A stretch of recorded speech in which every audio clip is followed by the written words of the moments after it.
Oli, ¿cómo estás? Yo soy Jimmy Argüelles y esto es Ensalada Feminista, un podcast que me acompaña en este viaje casi culinario, en el que hablaremos de todo un poco, de todo eso que nos hace ruido y que nos deja intranquilas, de toda esa información que siempre buscamos saber. Ven, acompáñame a la cocina. Creo que ya llegó el momento en el que las mujeres dejemos de pensar que no podemos hacer lo que queramos, que no podemos perseguir nuestros sueños, que no tenemos oportunidades, porque realmente el turno es nuestro. Y para hablar de esto, tengo hoy a una invitada muy especial, a Maribel Quiroga, especialista en relaciones corporativas y además autora específicamente del libro El turno es nuestro. Bienvenida, Maribel, ¿cómo estás? Muy bien, Jimé, muy contenta de estar hoy aquí contigo y con todas las mujeres y hombres increíbles que seguramente nos escuchan. Es un gusto finalmente podernos conocer en persona. Aquí les damos un poco de contexto. Maribel y yo nos conocimos digitalmente durante la pandemia. El turno es nuestro, fue el libro del Book Club de Todas Podemos. Y pues bueno, hoy tenerte aquí en Ensalada Feminista es un gran honor. Estoy muy feliz de estar aquí. Muchas gracias por la invitación. Oye, Maribel, pues como tú dices, es momento de que las mujeres nos dejemos de hacer chiquitas, dejemos de escondernos, dejemos de tener tanto miedo de perseguir nuestros sueños. Pero te diría, ¿cuándo fue que tú empezaste a predicar esto? Mira, yo creo que fue a raíz, sí, sin duda, de la publicación del libro El turno es nuestro. La verdad es que no fue un título que se me ocurriera a mí, se le ocurrió a una de mis editoras muy fregonas. Y me pareció un excelente título porque justamente creo que le da en el clavo a muchas sentimientos, experiencias, pensamientos y circunstancias que tenemos las mujeres en México y en todo el mundo todos los días. Entonces, creo que fue a partir de ahí cuando tuve la oportunidad de platicar con 14 mujeres increíbles, eso es El turno es nuestro, es una plática y recopila, digamos, la experiencia y cómo 14 mujeres mexicanas, líderes en distintos ámbitos han roto el que denominamos llamado techo de cristal, ¿no? Entonces, son mujeres de diferentes generaciones, con diferentes perfiles, y fue ahí cuando dije, bueno, a mí me hubiera encantado leer un libro como este cuando tenía 23, 22 años. ¿Por qué? Porque a través de las experiencias de ella, pues marca o nos ayuda a marcar un camino en el cual no hay límite. Entonces, eso es justamente cuando empecé a predicar este mensaje, Jimena. Oye, me encanta, la verdad es que tu libro me pareció fabuloso. Y esta parte de contar historias tan distintas me parece clave porque creo que muchos de los libros que había leído anteriormente era como la mujer de una Fortune 500 o la mujer que había empezado bootstrapping, pero realmente tu libro tiene este abanico de mujeres bastante distintas, de caminos bastante distintos, pero con este punto en común de que todas han roto el molde y están pegándole a este techo de cristal. ¿Por qué decidiste tener este abanico de mujeres y no enfocarte solo en un aspecto? Sí, la verdad es que primero hicimos el índice del libro y dependiendo de ese índice y de lo que queríamos contar y de las herramientas que queremos que este libro le dé a las mujeres en México, fue que decidimos invitar a mujeres tan distintas, ¿no? Como te dije, tienen diferentes edades, pero lo más importante es que todas lograron romper paradigmas, ¿no? Yo a veces digo que usar estas palabras rimbombantes como paradigmas, luego nadie las entiende, nada más las andamos repitiendo. Un paradigma es simple y sencillamente una forma de concebir algo, es una estrategia, es un esquema de pensamiento, ¿no? Y que ese esquema de pensamiento puede ser interno, puede estar en cada uno de nosotros, o puede ser una forma en que la sociedad o la comunidad conciben una idea o de cómo debe ser algo. Entonces, estas 14 mujeres en su vida profesional y también en su vida privada, pues han roto las maneras, digamos, pues usuales de hacer algo. Entonces, por eso las elegí, también porque con muchas de ellas tengo cercanía. Por ejemplo, Gina Díez Barroso, tengo la suerte que sea mi mentora. Con algunas o con la mayoría de ellas había coincidido en mi vida privada o profesional, y me gustó muchísimo la diferencia que tenían en sus perfiles, que tienen en sus perfiles, y también los sectores tan distintos que han logrado. Y la verdad es que al principio dije, bueno, pues va a ser una de cada estas mujeres va a estar en un capítulo. Y después, cuando empezamos a hacer el libro, pues mis editoras me dijeron, tenemos que hablar más de ti, tenemos que hablar más de tu experiencia, lo tenemos que combinar. Entonces, fue más difícil de lo que pensaba, como todos los libros, pero las mujeres están mezcladas entre capítulos, cada una de ellas. Entonces, bueno, ese fue, digamos, un poco la lógica de elección de las mujeres que participan en el libro. Oye, creo que es muy padre el efecto que lograron justo entrelazando tu propia historia y como las lecciones de vida que tú nos compartes de tu trayecto con las que ellas dieron. Y para mí fue muy padre ver que cada una, incluyéndote a ti, tenían como a lo mejor versiones un poco distintas del empoderamiento de la mujer. Y eso me parece riquísimo porque hoy en día, otra vez, palabras rimbombantes que nos encanta decir, empoderamiento de la mujer. ¿Pero qué? Para ti, ¿qué es el empoderamiento de la mujer? La verdad es que yo creo que a lo largo de los años ha cambiado la percepción que yo tengo de eso, ¿no? Yo creo que yo, si algo soy, antes que nada es una ávida lectora. Entonces, el leer libros pues transforma, es una dicha, ¿no? Transforma todos los días la manera en que concibes el mundo y en que piensas el mundo y en cómo convives en ese mundo. Yo antes pensaba que el tema de empoderamiento de la mujer tenía que ver con justamente este tema de ocupar cargos importantes en las corporaciones, de ocupar cargos políticos. Yo creo que ahorita el empoderamiento de la mujer tiene muchísimo más que ver, uno, con la equidad. Yo creo que hay muchas luchas que tenemos que librar, pero yo creo que yo me enfocaría, y yo me enfoco en mi vida profesional, en el tema de equidad salarial. Hay muchas luchas, el otro día lo pensaba. La primera vez que las mujeres pudieron votar en México no tiene ni siquiera 70 años, ¿no? Mi papá tiene 75 años. Por supuesto que en la vida de un ser humano 75 años son muchísimos años, pero en la vida de una construcción de una sociedad, digamos de la sociedad occidental, 70 años es absolutamente nada. Y hace 70 años las mujeres no podían votar en México, no podían tener un préstamo en el banco, no podían, bueno, que usar pastillas anticonceptivas, no podíamos tener propiedades a nuestro nombre, no podíamos escribir, o bueno, cuántas autoras a lo largo de la historia tuvieron que utilizar nombres masculinos, o peor aún, eran sus maridos o sus hermanos o sus familiares los que publicaban, ya sea piezas musicales o poesía o literatura o un montón de cosas. Y hace 70 años votaron por primera vez las mujeres en este país, y en el resto de los países no es tan distinto. Entonces, como que tiene que ver muchísimo a mí ahora el empoderamiento femenino, o como lo concibo hoy, en agosto del 2022, después de una pandemia, ya a mis 43 años, con un tema de luchemos por una verdadera equidad, ¿no? Y para mí, mi lucha está en la equidad salarial, en que les deben de pagar lo mismo a los hombres y a las mujeres. Es que eso es, o sea, como tú dices, creo que hay tantas luchas todavía en la equidad de género que tampoco todas tenemos que hacer todo, ni debemos ni podemos hacer todo. Y esta de la equidad salarial, para mí también es uno de los piedras angulares de la lucha de género. De forma anecdótica, cuando yo entré a trabajar con mi papá, la consultoría, de repente empiezo a tener yo el control de los sueldos y empiezo a ver justo eso, que los hombres ganaban 5 veces más que las mujeres, cuando las mujeres estaban 10 veces más preparadas, a lo cual también fue muy extraño porque mi papá en sí es un hombre bastante feminista, bastante apoyador, y le digo, pa, ¿pero qué onda? Y me dice, pues es que mi forma de dar sueldos es a mí lo que me pidan. Entonces, pues si se sentó fulanita y me dijo que quería ganar 10, le di 10. Si se sentó fulanito y me dijo que quería ganar 100, pues le di 100. Y yo, ¿no se te ocurre que hay algo mal, sistémico ahí cuando esto sucedía? Y él, no lo había pensado.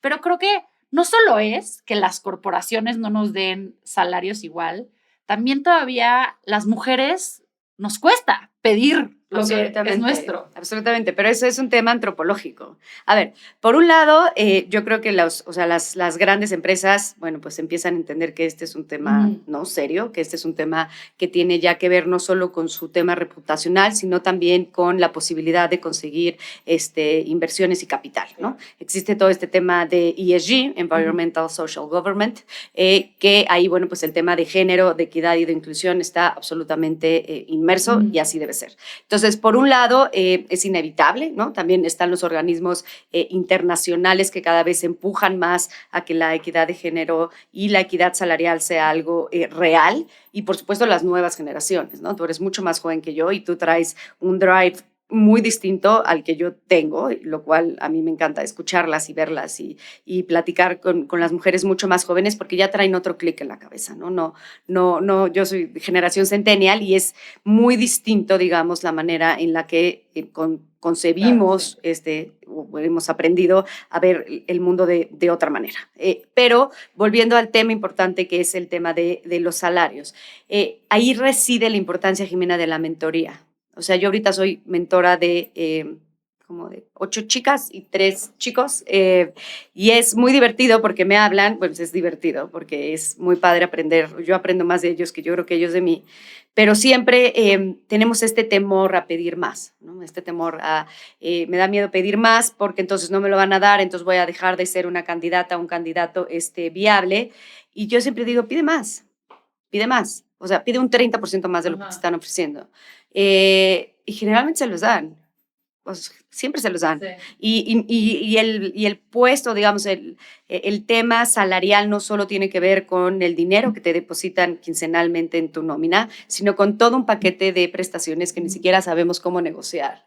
Y para eso están también los mentores, ¿no? Para decir, pide más y se necesita ser muy valiente para pedir más, por un lado, pero por otro lado también se necesita tener mucho amor propio, porque no se trata solo de pedir más en un tema laboral o en un tema salarial, se trata de pedir más en todos los temas. En la vida, en una relación de pareja, con nuestra familia, con nuestras amistades, tiene que ver con los límites y tiene que ver con un montón de cosas que requieren muchísimo trabajo interior. Entonces, eso también es el empoderamiento de las mujeres, el empoderarse de lo que somos y de la vulnerabilidad que nos permite poner sobre la mesa pues, lo que hay y lo que no hay.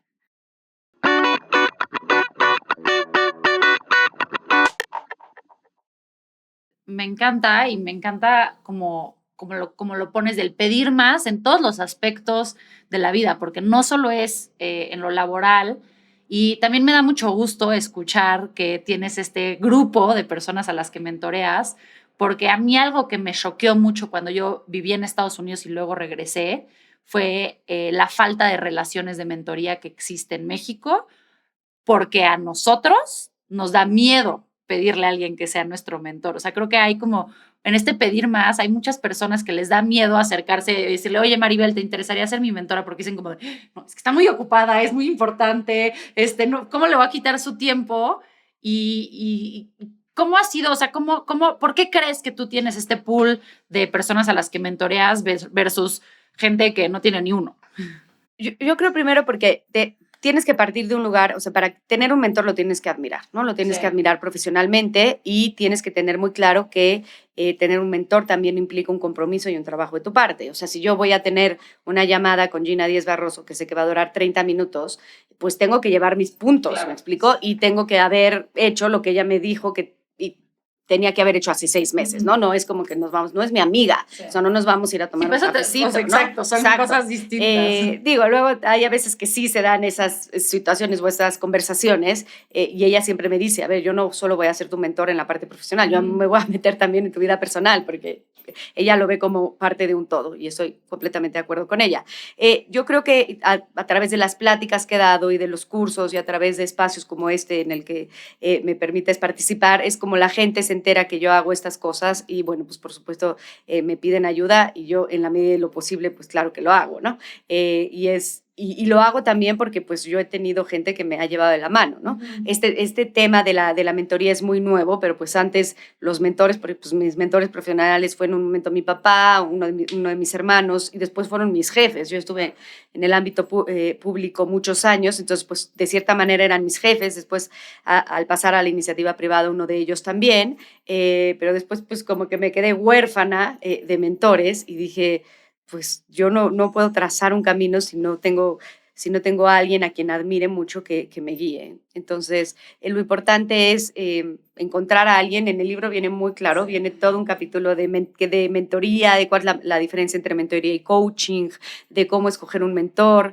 y de cómo todo es atreverse justamente a levantar la voz. Sí, y qué importante esto que dices que te dijo Gina, que ella también se iba a meter en la parte personal, porque creo que para todos los seres humanos, pero importantísimo para las mujeres, no hay esta clara distinción que algunas personas piensan que aquí es trabajo, aquí es profesional, personal, o sea, todo está mezclado y creo que especialmente para las mujeres, que hoy en día creo que hasta se hay como esta idea de, ok, las mujeres ya no nos tenemos que quedar en casa, pero ahora las mujeres tenemos que ser superwoman y tenemos que ser la CEO perfecta, pero la mamá perfecta, pero la hija perfecta, la amiga perfecta, la pareja perfecta. Y es agotador, ¿no? Sí, claro, y eso termina en dos cosas. En un lado, en esta visión de la mujer sacrificada, ¿no? Y la mujer eternamente agotada, en el famosísimo burnout, ¿no? Y me parece que esa no es una concepción que querramos ya ni dar de nosotras mismas, ni queremos que las mujeres en el futuro, nuestras hijas, sobrinas, primas, hermanas, o lo que sean, querramos que vivan eso, ¿no? Yo creo que ese tema, a las mujeres en México nos gusta victimizarnos, o sea, tendemos hacia ahí. Y hay una parte del libro que también habla mucho de eso. Y cuando te victimizas, pierdes absolutamente todo el control, ¿no? Y aceptar tus debilidades y convertirlas en fortalezas es parte de no victimizarse, ¿no? O sea, una mujer o un hombre que se victimiza, pues es alguien que no acepta las responsabilidades, es alguien que patea las conversaciones difíciles. Por ejemplo, este tema de tener conversaciones difíciles en el momento es tanto más importante que dejar que las cosas se vuelvan una avalancha y ya no puedas contenerlas, ¿no? Entonces creo que en ese sentido justo se trata de eso que mencionas tú, o sea, de dejar por un lado de entender por qué no vamos a ser víctimas y cómo apropiarnos de nuestra propia historia nos va a permitir ese empoderamiento también. Oye, ¿tú crees que las mujeres sí podemos tener todo? Todo al mismo tiempo. Todo al mismo tiempo. Eh, no sé, me parece una pregunta un tanto tramposa. No lo sé. Yo creo que elegir es renunciar. O sea, cuando uno elige, pues renuncias porque simple y sencillamente el recurso más limitado que tenemos es el tiempo, pero también es el más valioso. Yo creo que hay que elegir las batallas que queremos dar, no se pueden librar todas. Lo hablo mucho con las mujeres feministas. Elijamos qué queremos, ¿no? ¿Cuál vamos a librar? Evidentemente, yo creo que las más importantes es luchar contra la violencia de género, por supuesto, y en el ámbito empresarial y económico y académico es la equidad salarial. El tema del lenguaje, el tema de muchas otras expresiones, pues será o debe ser la lucha quizá de otros grupos, ¿me explico? Pero creo que en México, pues si empezamos con esas dos, creo que lo estaremos haciendo muy bien. Entonces, ¿se puede tener todo? Sí, se puede tener todo al mismo tiempo y automáticamente no. ¿Por qué? Porque hay que elegir las batallas y hay que tener muy claro nuestras prioridades y tener las prioridades cuando el camino está planito y pavimentado, pues es fácil. Claro. Pero cuando está cuesta arriba y hay grava, yo ando mucho en bicicleta, entonces, y se pone compleja la cosa, pues es cuando debemos estar todavía mucho más enfocadas en lo que queremos alcanzar. Sí, para mí esta es una pregunta tramposa, pero es algo que a mí me gusta muchísimo. Obviamente, hay que preguntarlo. Porque yo justo creo que soy de esta generación a la que primero nos dijeron que las mujeres podíamos absolutamente todo y todo al mismo tiempo. Y ahorita que entro a la tercera década de mi vida y que ya mis amigas están empezando a ser mamás, varias están casadas, es como de, ok, no era justo, cuando era planito, cuando era si ibas a ser la novia, pero te iba a ir bien en la prepa, pues no era tan complicado, pero conforme va subiendo, yo me estoy enfrentando a que sí no sé, o sea, no quiere decir que no pueda tener todo a lo largo de mi vida, pero como tú dices, hay momentos en los que tengo que elegir si voy a ser hoy la gran profesionista, hoy la mejor amiga que tira todo y se va con su amiga. O sea, y no quiere decir que no pueda regresar en las elecciones, pero sí creo que esta idea que nos metieron a mi generación de que todo puede ser y casi todo va a ser mágico, nos hace más daño que entender la realidad. Sin duda, porque, a ver, nada, o sea, creo que sí un problema de tu generación es la inmediatez, ¿no? Sí. Es la inmediatez por las redes sociales, por los 140 caracteres, por los minutos que pasamos en una pantalla. Y creo que parte de lo que se nos olvida es que son tres cosas. La primera, nada sustituye al trabajo. Hard work, nada. Ni las relaciones, ni los contactos, ni el networking, ni el talento, ni la personalidad. Hay que fregarle, por no decir otra palabra. Y no hay de otra, ¿no? Y la generación millennial, pues tienen esta no quiero decir mala fama, pero esta fama incorrecta de que no les gusta trabajar. Eso no es cierto. Yo he trabajado con muchísimos millennials que trabajan muchísimo, pero sí creo que vamos, hay que tener un poquito de humildad y no llegar tan sobrados al principio, ¿no? O sea, hay que empezar desde abajo y desde abajo se construye. Y creo que es así en la manera en la que puedes y se debe avanzar. Ese es el primer tema. Nada sustituye al trabajo, muchachos y muchachas. El segundo, ya no lo voy a pegar a la mesa, el segundo es el tema de siempre te puedes reinventar. No importa cuántos años tengas, no importa cuánto creas que te hayas equivocado, porque no son errores, son experiencias. No importa que de repente decidas cambiar completamente de rubro. La tecnología ahora nos permite muchísimas más cosas. Tú puedes decidir a los 45 años ser mamá y no a los 25 como me dijeron en mi generación. Entonces, siempre puedes reinventarte en todos los ámbitos, emocionalmente, profesionalmente, en tu vida de pareja, intelectualmente, socialmente. Ahí está la posibilidad, ¿no? El tema es querer hacerlo y para eso se necesita pues mucha voluntad también. Y la tercera cosa que yo diría es, eh, ¿qué pasa con el networking en México? O sea, muchas veces en México el tema del networking eran los hombres que se van a jugar golf, ¿no? O que van a una comida y entonces hay mucho alcohol de por medio y entonces, digamos, a ciertos niveles, ¿no? Y entonces, ¿cómo negocian, ¿no? ¿Cómo cierran un acuerdo? Pues en una borrachera. No hay manera. O sea, no hay manera de competir con eso, porque si tú eres una madre de familia, pues no quieres ir a perder el tiempo con unos señores en una mesa toda una tarde, ¿no? Quieres ver las cosas que ves en tu trabajo y después, pues querrás estar con tu familia. Entonces también tenemos que aprender que el networking es muy necesario entre las mujeres y que hay diferente manera de hacerlo. Y los hombres deben de entender a hacer una especie distinta de networking. Por ejemplo, en los despachos de abogados en México las cosas ya están cambiando, pero eran muy, muy serias.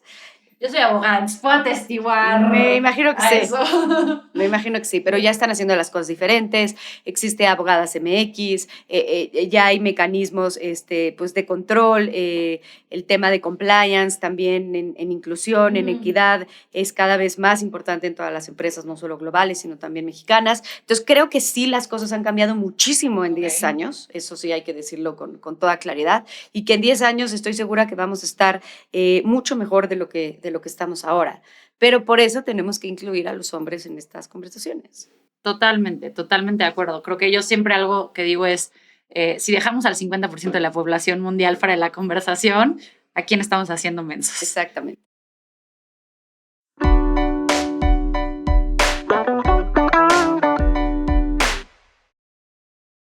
Pero esto que decías de cerrar los deals, o sea, a mí me pasó, cuando yo cumplí 15 años, mi papá me sentó en una mesa y me sirvió un whisky derecho. Y me dijo, de esta mesa no te paras hasta que no sepas tomar como hombre, porque a ti nunca te van a correr de una conversación por no saber beber como hombre.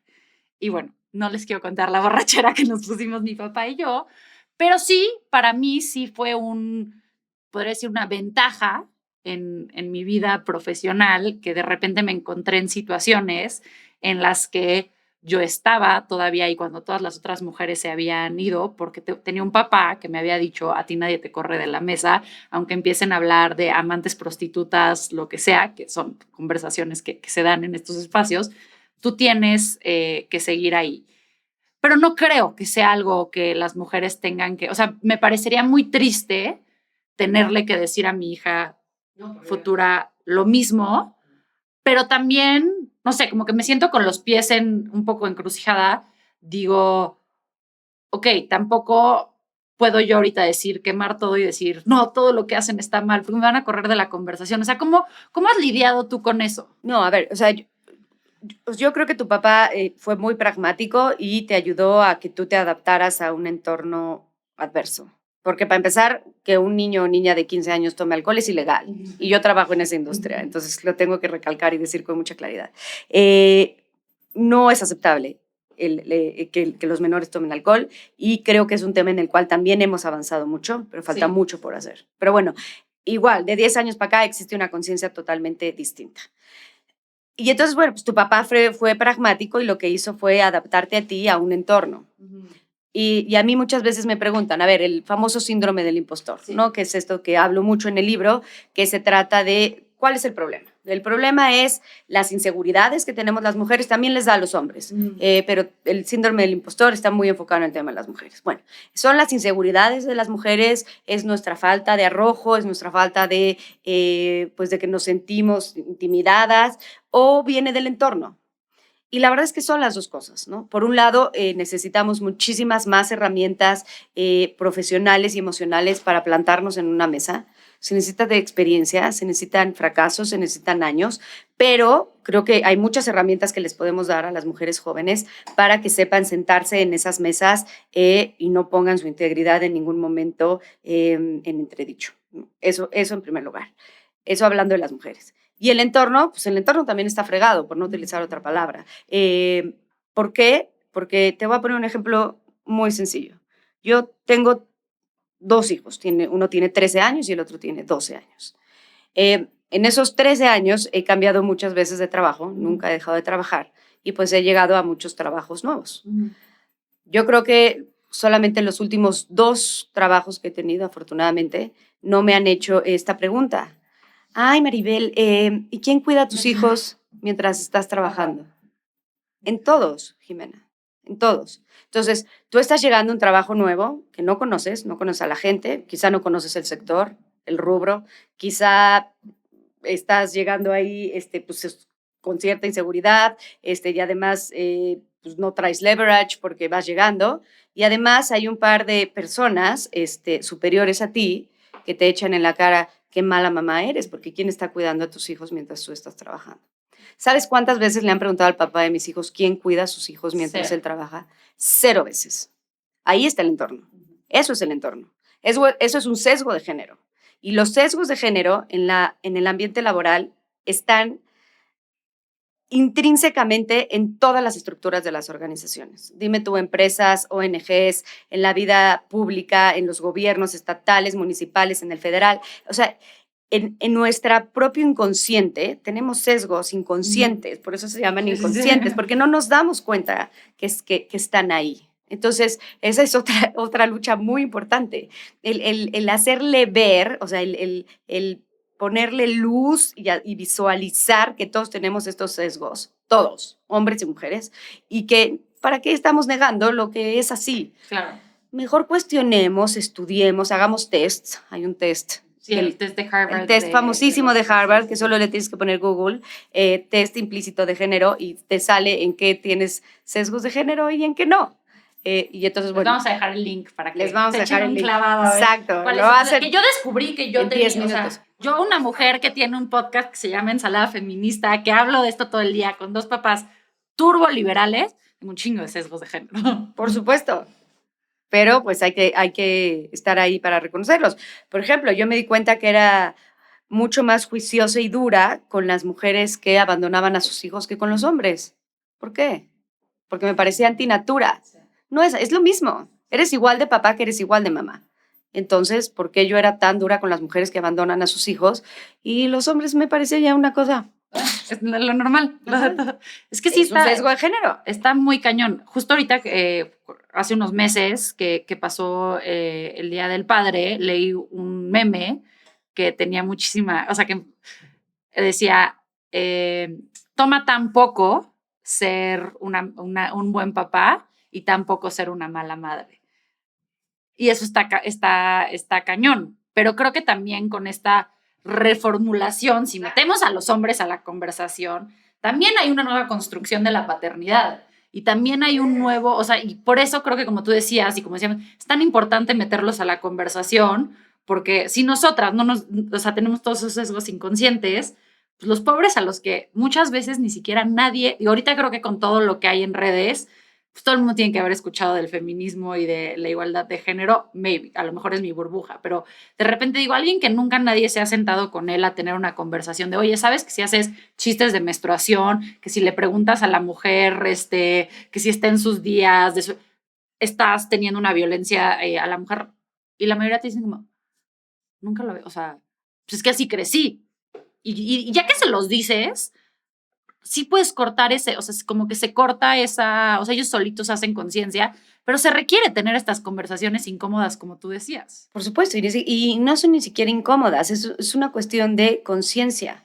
O sea, mis 2 hijos son hombres, imagínate todo el día lo que escuchan. Y el otro día el chiquito me dijo, a ver, ¿y por qué es bueno el feminismo y malo el machismo? Pues sí, desde su punto de vista de una equidad, ¿no? Pues le dije, tienes razón, nada más es que estamos entendiendo, el machismo tiene esta connotación negativa, ¿no? Y el feminismo pues no la tiene, y entonces fue cuando me puse a estudiar sobre el tema de masculinidades positivas. Y es un concepto increíble donde el hombre construye su manera de ser desde sus propias elecciones, con una conciencia mucho más igualitaria, equitativa y justa de lo que es el mundo. Entonces es un concepto muy bonito. Y a ver, ¿quién más que yo, que tengo 12 hijos hombres, no voy a luchar porque tengan los mismos derechos igual que las mujeres, ¿no? Porque hay ahorita un problema en Estados Unidos en el que no estamos viendo a los niños y a los adolescentes hombres, porque las mujeres están tomando tal participación y tal protagonismo que los niños se están quedando atrás. Pues tampoco lo podemos permitir. Y hay expresiones que no permitimos. Hay un libro muy bueno de Editorial Planeta que se llama Hackea tu macho. Okay. Es del creador de la cuenta... de Machos a Hombres. Exacto, él lo escribió y ahí viene, o sea, cuántas cosas a nosotras nos dijeron muchas cosas, pero a ellos también. Claro, o sea, no puedes llorar, sí, o sea, y no puedes tener amigas mujeres, o sea, ¿sabes cuántos? Tienes que ser el defensor de la integridad de la mujer, proveedor siempre. Exactamente. O sea, también tienen mucho, o sea, 100%. Exactamente. Entonces, creo que ahí es un tema de ser mucho más empáticos y mucho más compasivos, es la palabra que yo usaría, entre unos y otros para entender la propia historia, para entender la historia de la humanidad, ¿no? Y entender que llevamos muy poquitos años en esta lucha. Y cuando mis hijos me escuchan, les digo, miren, es muy fácil, porque para ellos todo es deporte, todo. Les dije, imagínense que las mujeres y los hombres llevamos 500 años jugando un partido de fútbol, ¿no? Somos parejo, 11 y 11. Pero los hombres tienen 3 pelotas y las mujeres 1. ¿Quién ha metido más goles? Pues los hombres. Entonces préstenos unos añitos, unas 10 pelotas y ya nos emparejamos. O sea, el tema es muy simplista, ¿no? Mi analogía, pero bueno, pues es para niños pequeños. Pero hay que emparejarnos y la verdadera equidad es transformar las creencias. Y transformar las creencias es muy difícil porque se requiere no solo aprender de manera diferente, sino desaprender, que es muy complicado, y reaprender. Totalmente. Pero cuando logramos transformar esas creencias, pues sí, vamos a lograr transformar la realidad. Y es cosa de generaciones, pero yo estoy absolutamente convencida de que está en nuestras manos y en cómo eduquemos a nuestros hijos o a las siguientes generaciones en el que este asunto de verdad pueda cambiar. Totalmente, como dices, es de las siguientes generaciones completas. Absolutamente. Hombres, mujeres, personas no binarias. Totalmente. Es para todos. Y bueno, hoy han surgido muchísimos temas que creo que tendremos que tener varios episodios contigo, pero no me quiero ir de este episodio sin cerrar, un poco dar como este círculo a diría como tu punto angular de la lucha por la equidad salarial, a todas las mujeres que nos están escuchando el día de hoy o el día de mañana, que sienten que están en esta posición donde su trabajo no está siendo remunerado a la par de los hombres, ¿qué consejos les das? Aparte de leer El turno es nuestro. Sí, yo creo que eso definitivamente puede ayudar, y además es un libro bonito y es un libro sencillo. Es un gran libro fácil de leer, es sencillo.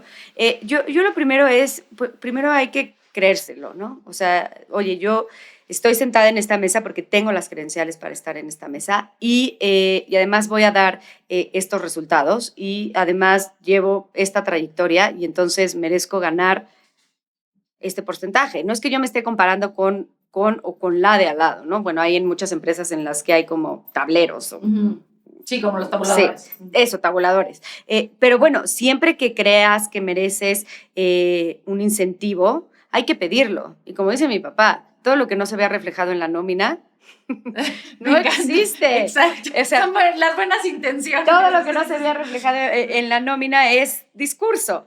Entonces, hay que saber hacer eso, hay que saber levantar la voz y hay que asesorarse. O sea, si tú no sabes cómo pedir un aumento, pregúntale. O sea, a mí me pueden escribir, por supuesto, a mis redes sociales, pero pregúntenle a gente que está por arriba de ustedes, a gente que tiene más camino profesional. Siempre hay maneras de pedir un aumento. Entonces, eso hay que hacerlo, pero primero hay que tener la convicción y tener argumentos. O sea, ¿cómo vas a llegar y le vas a decir a tu jefa o a tu jefe, oye, es que yo creo que me merezco un 20% de aumento? ¿Por qué? Porque yo me lo merezco. Porque soy mujer. No, o lo que sea. Porque me lo merezco, ¿no? O también está este tema de, es que ya tengo, los hombres muchas veces, pues no juegan, es el rol que les ha tocado vivir histórica y socialmente, ¿no? Oye, pues tengo 3 hijos y las colegiaturas, y a muchas de mis amigas les han preguntado recientemente, ¿y tú para qué quieres ganar más si no tienes hijos? ¿Qué, te vas a comprar una bolsa? Como si quemo el dinero, ¿no? O sea, por Dios, pero es esta concepción del proveedor del hogar, ¿no? Debemos quitarnos esas sesgos inconscientes de género de la cabeza y entender que las mujeres tenemos todo el derecho de pedir el valor por nuestro trabajo. Siempre cobrar lo que hacemos no es fácil, y más si lo que vendes es una consultoría o es, por ejemplo, como yo que doy talleres o cursos, que no es un producto. Hay que aprender a cobrar, también viene en el libro y hay que saber cómo hacerlo, pero hay que tener siempre argumentos. Las discusiones, los debates se ganan con argumentos y con información técnica, y para eso hay que estudiar y hay que leer y hay que sentarse y hay que poner el ratoncito a trabajar. 100%, y pues bueno, no me queda más que darte las gracias por haber estado aquí el día de hoy. De verdad, hombres, mujeres, personas, les recomiendo muchísimo que lean el libro El turno es nuestro. No solo porque van a aprender muchísimo, pero te deja con lecciones de vida más allá de lo aplicable a tu trabajo, y conocer las historias de estas mujeres mexicanas es también un gran privilegio poderlo hacer a través de tu pluma, Maribel, y pues muchas gracias por estar en Ensalada Feminista. Gracias a ti, Jimena, feliz de estar aquí. Muchas gracias por ser parte de la receta del día de hoy. Sin duda, me quedo con muchos ingredientes y sabores que suman a mi recetario personal. Espero que tú también, y sobre todo, que hayas disfrutado este episodio que preparamos especialmente para ti. Nos vemos la próxima semana, con más ideas que deconstruir y más ensaladas que crear. Recuerda que puedes disfrutar nuestra ensalada en Spotify, Apple Podcast y en nuestro canal de YouTube, donde además podrás vernos a todo color. No olvides suscribirte a nuestro canal, así jamás te perderás de un nuevo episodio. Y recuerda que siempre puedes apoyarnos con un pequeño comentario. Ensalada Feminista es un podcast de The Podcast Inc. Dirección por Estefanía Rosas. Producción y edición de audio por Alex Nova. Guiones a cargo de Scarlett Linderos y producción y edición de video por Cómplice. Yo soy Jimé Argüelles y nos vemos la próxima semana.